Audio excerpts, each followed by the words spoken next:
I am now going to talk about humanoid birdmen. It is my belief that humanoid bird people have been here for thousands of years, right up to modern times.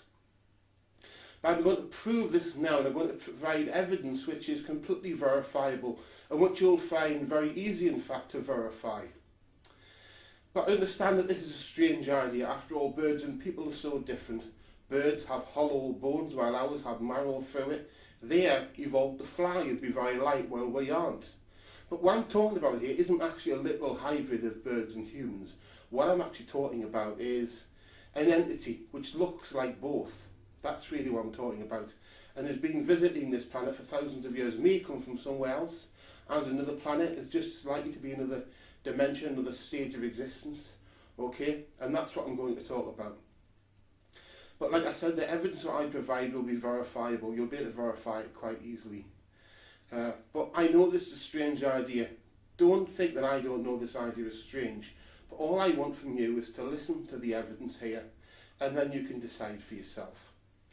And I'm going to start off by talking about angels. These are an easy way to start because these are bird people that you will probably have heard about before. Angels are found in religions such as Christianity, Judaism and Islam. Angels, when classifying Christianity, are split into three spheres, each with 3 choirs each. But the look of these angels varies. The highest type of angel is called the seraphim, and it has 3 pairs of wings. One covers the feet, one covers the face, with the third they fly. The seraphim, the highest angelic class, they are the first 3 in first choir. The cherubim come next down. They have 4 faces, one on each side of the head. They have 1 face of a man, 1 of an ox, 1 of a lion and 1 of an eagle. The cherubim are adult looking. They are not at all like the cherub you see depicted in paintings. They're a completely different thing.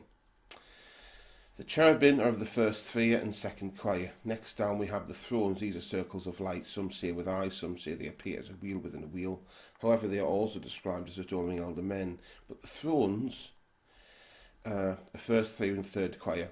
But they are also a link of these bird men and UFOs, flying saucers. You know, the fact that they come from somewhere else. The thrones are also a good description of when thought of as circles of light, or what the Egyptians called sun discs. Okay, so this links these birdmen to needing a craft, to coming from somewhere else in a dimension, another somewhere else in space. You know, I think somewhere like that, and also a technology which they seem to keep hidden from us. All of the other angels of the second and third sphere are divided into 3 choirs each, but all of these types of angels now look like humans with wings. Okay, and as you go down, these are the ones people are most likely to see. So these are the ones there'll be more information on, more agreement. Okay. So the next angels are called lordships or dominions, and these manage the lower angels. They're not thought to be seen very much by us. Next you have virtues or strongholds, and these are those that cause miracles to happen. So it could also be thought as being those which make the impossible happen, or as a show of strength, you know. There's no greater show of strength than making something completely impossible happen. And that's really what that is. Powers or authorities are next. These are very important. These are thought to rule humanity. Okay. And that means that literally, you know, the large organisational decisions, who gets elected, what happens where, is thought to be them. You know, whether there is a war or not, that's them. Which means that these beings at least want to give the impression of control us, but may well do. Okay. The angels of the third sphere are the ones I'm talking about now. These have got principalities or rulers. These are said to inspire humanity in art or science. And so these entities are thought to regulate our progress. Okay. I am of the opinion, though, that humanity is well able to progress alone. Which says to me that in actual fact it's a means of regulation. Okay. The archangels are next. These are warrior angels. Their purpose could be thought of as being to control us and to battle other entities. They could also be thought of as our protectors. But are we really certain that we need their protection? Okay. And we come to now the lowest hierarchy. The one you're more likely to see is called the plain angel or malachim. These are general angels, and the angels are more concerned with humanity, and as humans, they're most likely to be seen, okay? But there is other sorts of bird beings too, at least other sightings of these. I'm now going to move on to Russian mythical birds with human heads, where you have the alkonost, a creature which has the body and the wings of a bird, but it has a head of a beautiful human woman, but it's a really big bird, okay? I don't think a small bird, it's like a really big bird with a human head. It says when it sings, all who hear it forget everything and want nothing else ever again. That sort of links us in sometimes to the idea of UFO abductions, where people get abducted and then they forget parts of their life, or they forget that whole section that they've lost time. These were said to live in the underworld, which may be reference to another realm or planet, okay? Supposed to be the daughter of a Greek demigoddess called Alcyone. And there's also another Russian bird called Gamayun, a large bird's body and head of a beautiful human woman, linked to prophecies, a symbol of knowledge and wisdom. And this again shows that they have intelligence. Said to live in an island in the east close to paradise. But you know, paradise, it's more like a statement which says, you know, they're from somewhere else, isn't it really? It's depicted in the painting by Gamayun by Victor Klasnetsov as having a large blackbird's body with a human's head, with a woman's head. Next we've got Siren, which is the head and chest of a beautiful woman and the body of a large bird, usually an owl. The Siren was said to live in Indian lands near Eden, again the idea of somewhere else, near the Euphrates River. And as I said, this simply depicts a faraway place, like because of its otherworldliness. Next we move on to the Philippines. There's the Ekek. These are winged humans basically. They hunt for victims at night, they crave flesh and blood. They can transform from a winged human to a large bat, or large bird-like bat. So again we've got this idea there of wings again. Okay. They drain the blood from the womb of a pregnant woman that doesn't make a sound, Ekek. There's then the Favahar. This is a symbol of Iran, Persia. It is a winged disc, which is said to Favarashi, which is the guardian angel, so it represents that. But it's not clear what this means, but if we take it as symbolic, then the wings would represent the winged creature. And as a symbol came from Mesopotamia, ancient Egypt. In ancient Egypt are things about the sun disk, and what we're really talking about is things linked with flying saucers and wings, which leads me to a combination of, like I said before, flying saucers, wings being these bird people basically. Although that one's more open to interpretation. Next there is the Garuda, which is a humanoid bird or large bird creature, appearing in Hinduism and Buddhism. The Garuda is depicted as having the golden body of a strong man with a white face, red wings and an eagle's beak, and with a crown on his head. Since ancient date, it was said to be massive, large enough to block out the sun. Okay. In the Mahabharata, the Garuda hatched from an egg. But also in the Mahabharata, Garuda has 6 sons who are the race of humanoid birds descended from them. So they're the very beginning of the race of humanoid birds, at least I'd say there. So that's a mention of a race of humanoid birds. So that's what we've got there. So that links this all in again. But the Garuda in Buddhism are said to be birds with intelligence and organisation, meaning they have human-type intellect and organisation skills like we do. It also believes that they have kings and cities, which were either another plane of existence, planet, or hidden away somewhere. So we're talking like kings and cities is what they thought, I think, in Buddhism. So what we're talking about is an intelligent entity, it's like as intelligent as us, maybe more so. Now move on to Egyptian deities. We've now got Horus, Egyptian god of the sky and kingship, bird-headed with a human body, worshipped from late pre-dynastic periods of ancient Egypt to Greco-Roman times, although still used in occultism today. Horus depicted as a man with a falcon's head, but also simply a falcon. Earlier times show him as the patron deity of Nekhen in Upper Egypt, Thos. Ancient Egyptian god of knowledge, and we've got this idea of knowledge again, now with being intelligent. Depicted as a human with a head of an ibi, a type of bird. Sometimes even a baboon, which to me says that these things aren't literally necessarily birds headed. It's just that's the best way to describe them, you know. They're not literally a human-bird hybrid. They're just something which looks a hell of a lot like it. Now we move into Ra, is an ancient Egyptian sun god. By the 5th dynasty, he'd become a major Egyptian god, one of the most famous even today. He's a bird-headed deity. That's mean he's described as a human with the head of a falcon. Said to be the creator of the world, the sky, the earth, the underworld, sometimes depicted with a sun disk above his head. So again, we're linking Ra in with these sort of craft, these flying saucers. And if we move on to the Japanese ones, we've got Kakura, a Japanese Hindu Buddhist figure usually thought to be mythological.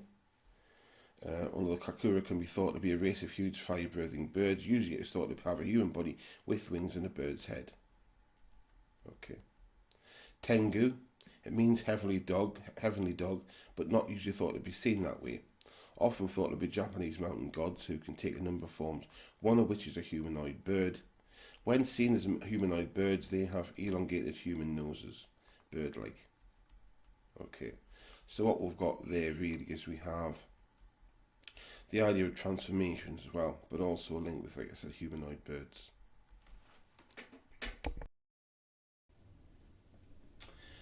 Well, what I want you to know now is that in the past, people couldn't really just draw something down, especially in the long distant past. It wasn't very easy for them. It was very, very difficult, in fact.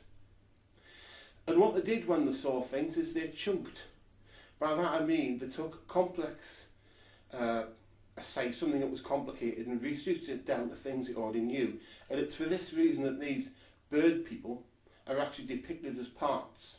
You know, a lot of them depicted as a human part, you know, a bird part. It's their way of showing that they were a blend of both, and their way of trying to depict them and also describe it in a way which other people would find it easy to understand. And when you look at things, you look at what they saw, and you look at it in those terms, it becomes very easy to link these things together and to see that what is actually there is an underlying thing, something underlying which connects these entities. Okay, I'm now going to move on to beings from Greek mythology. We've got Nike, winged goddess of victory, ancient Greek goddess who personified victory and is depicted as a woman with wings, Boreas. Greek god of the cold north wind, thought to be an old man with wings, also had shaggy hair and a beard. Said to be very strong, although the Greek geographer Pausanias said that he had snakes for feet. He's usually just depicted as a man with wings. Eros, ancient Greek god of love and sexual desire, depicted again as a man with wings.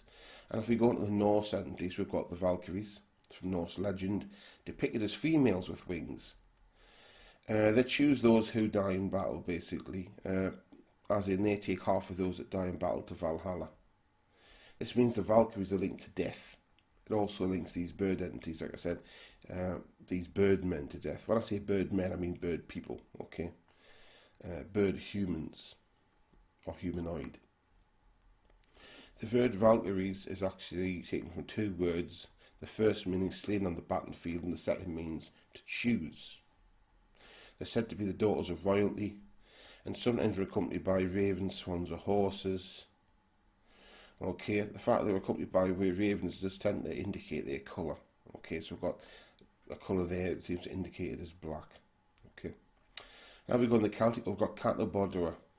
Catanabodera, a Celtic Gaulish goddess, was known as the battle crow, so this gives a colour as well. We can look at what paintings and things exist to discern the colours of other things, but battle crow does seem to indicate that it has black wings. Linked to death, war, battle, victory. Like I said, the fact that the battle crow name doesn't suggest it as another humanoid bird entity, and that's how it's been described. It's also linked to war and death, a sign of imminent death if the Catanabodera appears. But when you think about it, if it was linked to death, where else would it be? After all, in the ancient world, where would more people die than on the battlefield? Even today, there's more people dying, you know, per area in a battlefield than anywhere else. We've also moved on to the Morrigan. Said to fly above battlefields like a huge crow, again a humanoid bird. So again, we're finding basically the same entity really, or at least the same class of entities. The Morrigan associated again with death, war, battle, but also with wealth and land. The Morrigan also thought to be three entities in this case. It's thought to be three sisters.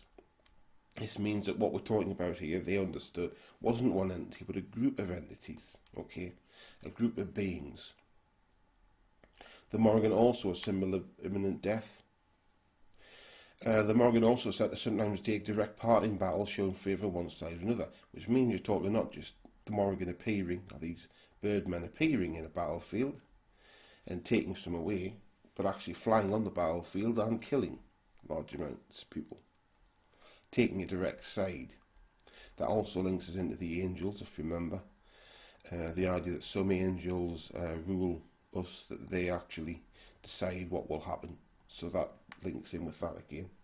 You know, if things go too much off plan, they would appear and do killing themselves. Now we move on to the banshee, Irish, being an omen of death. But there have been sightings of the banshee in Scotland, Wales, Ireland, many other places as well. The banshee was linked to some old rich families, and it would make a noise to be like a lament, a combination of cry and sing, which was said that a family member was about to die. The banshee is said to appear in different forms: a frightening old woman, a beautiful young woman, dressed in white, grey, black, green or even red, and also as a crow, stoat, owl and weasel. So what we've really got here is the entities being able to transform.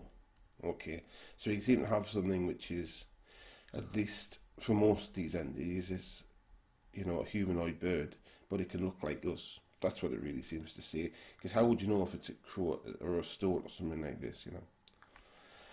The most popular form of banshee is where she flies through the air. If we go into the modern times, we've got the Mothman. There's quite a few sightings of this entity, and it's much more recent, and it was famously seen at Point Pleasant, West Virginia, USA. First seen on November the 12th, 1966, near a cemetery, being sighted by 5 grave diggers. So again, we've got a link to death. They said this saw a man-like figure fly low from the trees. So again, we've got humanoid bird figure again, the same idea. Also seen on November the 15th by a young couple from Point Pleasant. They said they saw a flying white creature with glowing red eyes. Okay. Later sightings described it as looking like a large bird with red eyes. All sightings stopped in December 15th, 1967. The date of the catastrophic collapse of the Silver Bridge, where 46 people died. This gave rise to the Mothman legend. So this really shows that what we've got is the same entities being seen for thousands of years and really still being here. From what we've already found, we can classify these sightings and this information into 3 categories. There seems to be those which are literally humans with wings, or at least humanoid with wings shaped. The second seems to be entities which are birds with human heads. And the third is literally humans with bird heads. Now if we look at the first 2 of these and we think about the Mothman, we think back to the Mothman, what we really have is a crossover here. You know, it's their way of describing that it looks at a similar shape. If we take an entity that doesn't really have a human head but has something that looks similar, and it has a body which is roughly human shape but isn't human coloured and has wings, then what we get is that these 2 different types come together. It's the same with the third, of a human with a bird's head, with or without wings. The without wings could simply mean that the wings are by the side, or they could even have been cut off as a punishment in some way. But if we look at this again and we think back to the Mothman, even this doesn't seem that different. And we can pull them in together, that they're all a depiction of the same type. What we also seem to find is different colours. There seems to be ones that are black, there seem to be ones that are white, and ones which are multicoloured, and that seems to be what we have. Although there does seem to be less of the multicoloured ones around in modern times.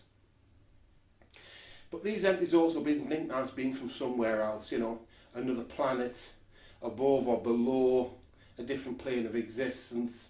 But there's one thing we haven't really thought about that much, and that is that as we went through this, we've met the idea that these entities actually have the power to transform, or at least to be seen in human form. And this means that it's very easy for them to actually be here. You know, they wouldn't need to hide that much, really. I'm not saying that they have necessarily the ability to have a conversation, although if they do have that ability, then likely as not, there's bird people watching this right now with you. But what it also means is that, you know, it's easy for them to hide, easy for them to be a part of society to an extent. All they need would be a house. They wouldn't really need anything underground or anything difficult. It'd be very easy for them to conceal themselves, although they'd probably want to be places that were quite far away or with good security and closed off. What we also come against is the idea that these entities seem to have a thread of lots of different things, but also as having power over us, as wanting to have power over humanity. Okay, also linked to death as well, and they seem to get something out of that. So I suppose as we come to the end of this, what we've really got to think about now isn't the fact that do alien humanoid birds exist, because they do, but that they've been here a very long time, that they are still here, and we have to face the fact they're probably going to stay here. You know, we're not alone on this planet, we haven't been for a very long time, and we have to face that fact and to come up with a way to go forward and to live in this fashion, but without being controlled or being enslaved. Well, this is the end of this film. My name is S. Rob. Goodbye.